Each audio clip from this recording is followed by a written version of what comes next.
When thinking about investing for your kids or grandkids, you probably come across something called investment bonds. They're often described as flexible savings products with tax benefit. But are they worth it? In this video, let's talk about investment bonds. First of all, what are investment bonds? Are they like traditional bonds, those fixed income assets we heard about? Not exactly. Investment bonds are more like managed funds wrapped inside a life insurance policy. Think of it as a pool of money that gets invested in different things like shares, properties, cash, or bonds, very similar to superannuation fund or any other managed funds. There are a few features that make investment bonds stand out, especially if you're thinking long term. Number one is the tax advantages for high income earners. Investment bonds are tax-paid investments. That means the tax is handled within the bond, capped at 30%. If you're a high-income earner paying more than 30% in personal tax, this can help reduce your tax burden. Number two, no capital gain tax after 10 years. If you hold an investment bond for 10 years or more, you can make withdrawals tax-free. Yes, completely tax-free.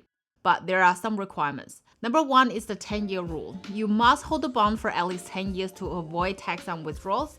If you withdraw early, you still owe tax, though there are discounts if you hold the bond for over 8 years. Number two is the 125% rule. You can keep adding to your bond yearly, but there's a limit. If you contribute more than 125% of the previous year's contribution, the 10-year clock resets. This makes investment bonds great for long-term goals, like savings for your child's education or for your own retirement. Number three, it could be a supplement to superannuation. While superannuation offers a lower tax rate, 15%, during the accumulation phase, investment bonds can be a great alternative if you max out your super contributions. Plus, you'll have more flexibility in accessing your money before retirement. Number four, generational wealth transfer. Investment bonds are great for passing on wealth to your kids or grandkids. You can set one up and name them as beneficiaries, and when they come of age, they will receive the money tax-free. Number five, tax-free estate planning. Investment bonds avoid the often complicated process of probate. You can name a beneficiary to inherit the bond directly, ensuring a smooth transfer of wealth without legal complications. Like any investment, there are some downsides to consider. Number one is the limited investment control. You are often restricted to the investment options the bond issuer provides, meaning less control compared to buying individual shares or funds. Number two, fees.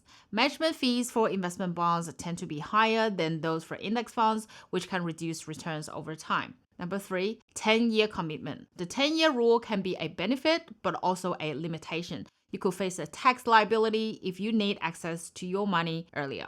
Next is complexity. Investment bonds have specific rules like the 10-year and 125% rules, make them more complex than other investment options. So who should think about adding investment bonds to their portfolio? Obviously, high-income earners. If your tax rate is higher than 30%, investment bonds offer a way to save on taxes. Or if you're a long-term investor, you're okay with locking your money away for 10 years, you'll be rewarded with tax-free withdrawals.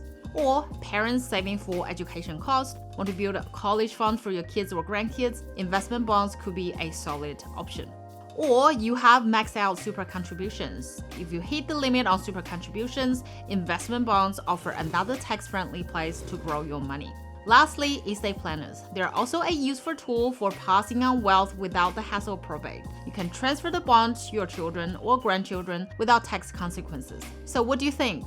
Are investment bonds something you'd consider, or do you already have them in your portfolio?